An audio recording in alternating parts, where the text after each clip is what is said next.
Hello, everybody. This is another of the lectures in the series for human relationships, and this one is concerning assertiveness and boundary protection. And what I want to say is, first of all, it really isn't that hard to determine what is and what is not appropriate behavior. That really isn't difficult. Some people think that it is, but it isn't. In general, the rule of thumb is that what is inappropriate is what is unwanted in terms of interpersonal behaviors. So if someone does not like, does not invite, did not desire you to put their arms around them, then that's inappropriate. There are lots of potential gray zones in the mind of many, but there really aren't that many when you consider that without getting someone's permission to come near or to touch them or to say things that some people might think are inappropriate and not have permission to say those things. Some people think those things, oh, that's okay. No, it's not okay. So there are a couple of videos that I wish you would watch in the beginning of the PowerPoint. One has to do with both emotional and physical boundary violations, and the other one is about emotional boundary violations within a family. Just want you to take a look at this.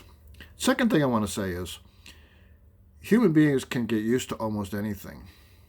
So in this context, that means that if someone grew up with a considerable amount of, let's say, verbal or emotional abuse, they have, at least in some ways, adapted to that, habituated to that is the right word, and so they may not think that that's abnormal or strange. Or they may, either as someone who has it done to them or who themselves do such things. Okay?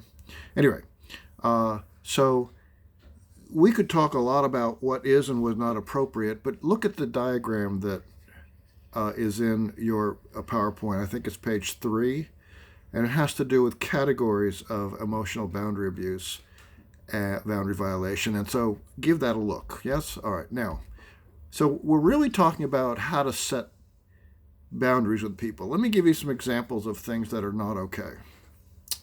Touching someone or standing too close to them without their permission. Yeah.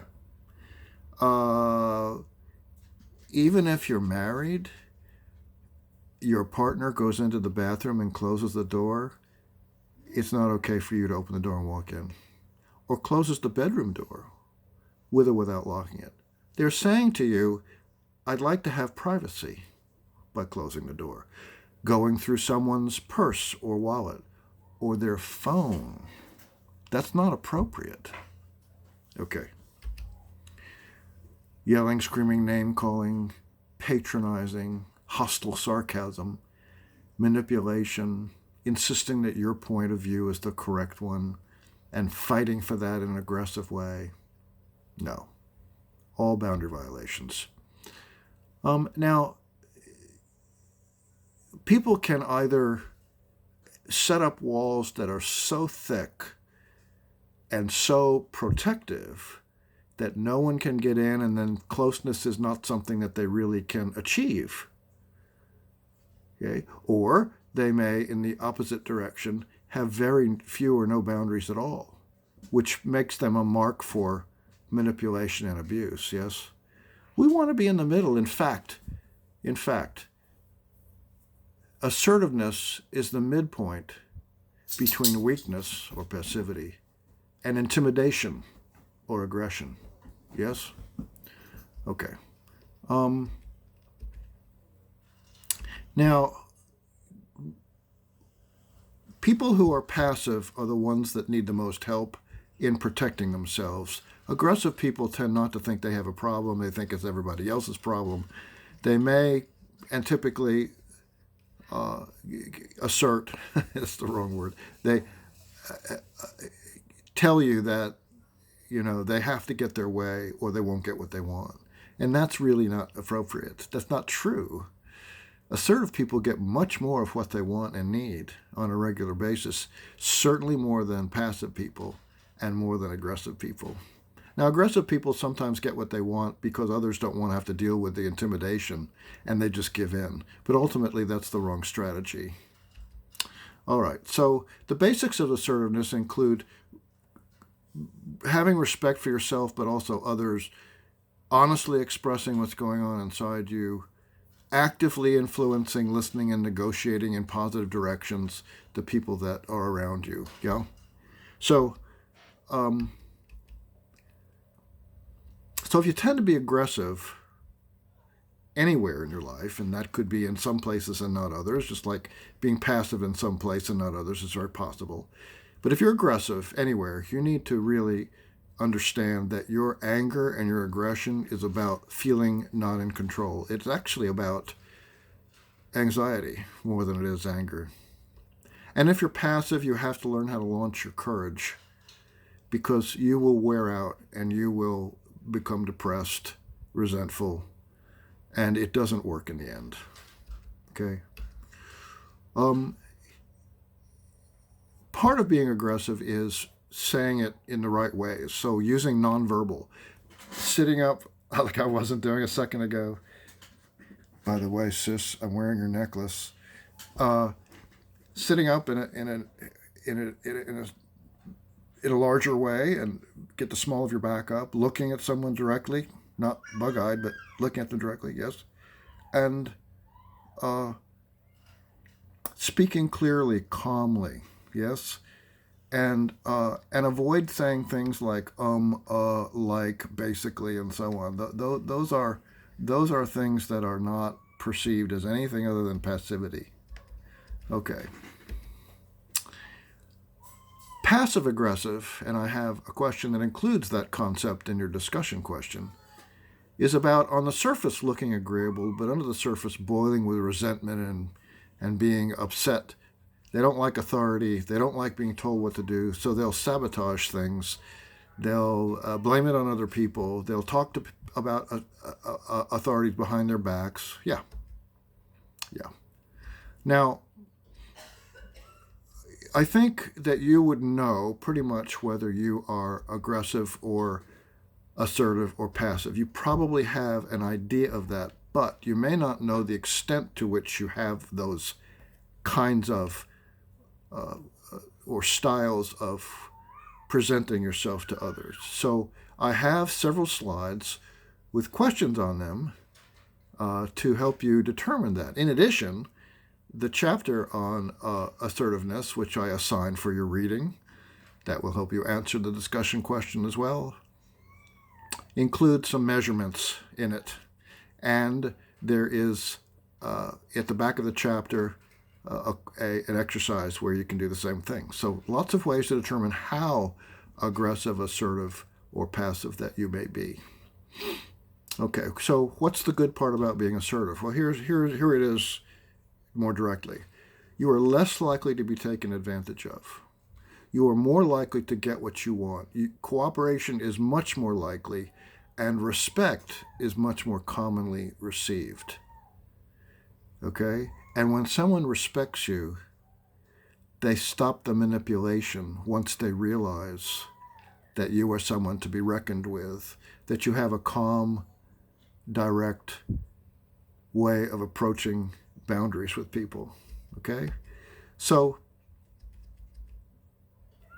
now, when we are assertive, we have the responsibility to not take advantage of people, to not back down, to not disrupt another person's dignity or respect.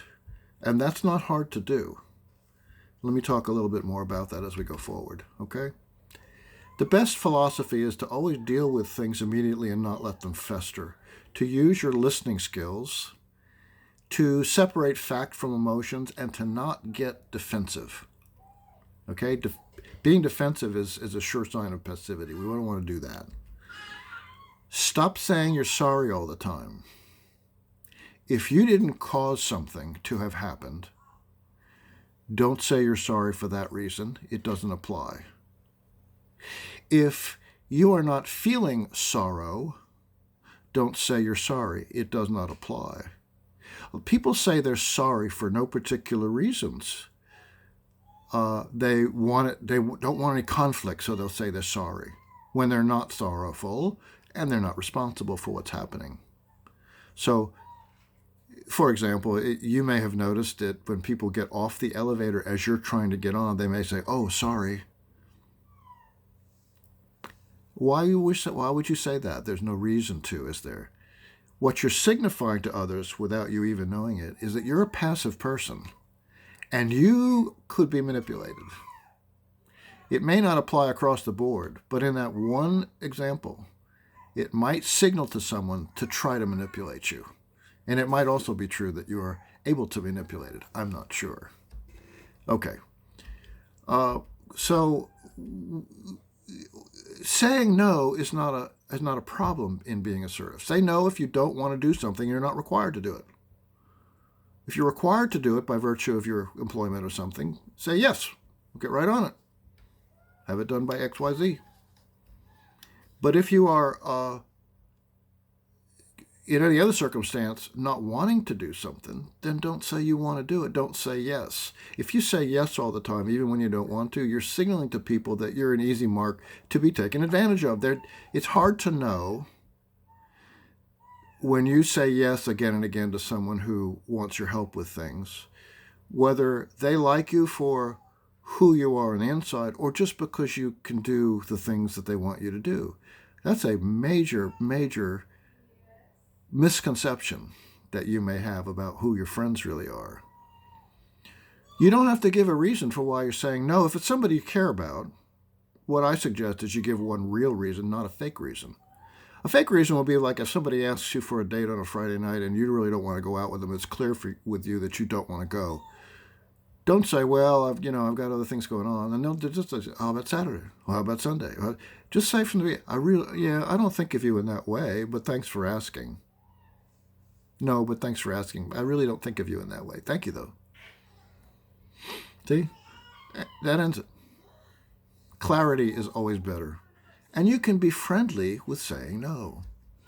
Okay, so watch out for manipulation, either by you or being manipulated by others. Things like guilting, power assertion, threatening. Oh, I don't like threats. Recounting favors that they've done for you, rewards that they'll give you, using logic, which may seem like a good way. But if you've said no to somebody and they try again, they're manipulating you. If you say no a second time and they keep going, it's time to say, I've said no twice. I'm not gonna say yes, okay? I always smile when I do that. No. Thank you, though. All right. So what kinds of things should you talk about with people? Well, if their behavior's over the top, they're not doing something they should do or doing something they shouldn't do, if it's that obvious. If the issue is one you've already addressed with them, if you've already talked to them about what's going on, and they're not doing it, or they shouldn't do what they're doing that you've talked about, or if the issue is just very, very important to you. Yeah. So those are the basics. And I want to add one last thing to you, and that is add the phrase, would you be willing to? It's very innocent. It's very common to say, it's easy to say yes or no to that. Would you be willing to help me pick this up? Would you be willing to drive me over to the store? Very, very simple to use. Would you be willing to clean your room? You'd be surprised at how that works. Give it a try. Talk to you later. Bye-bye.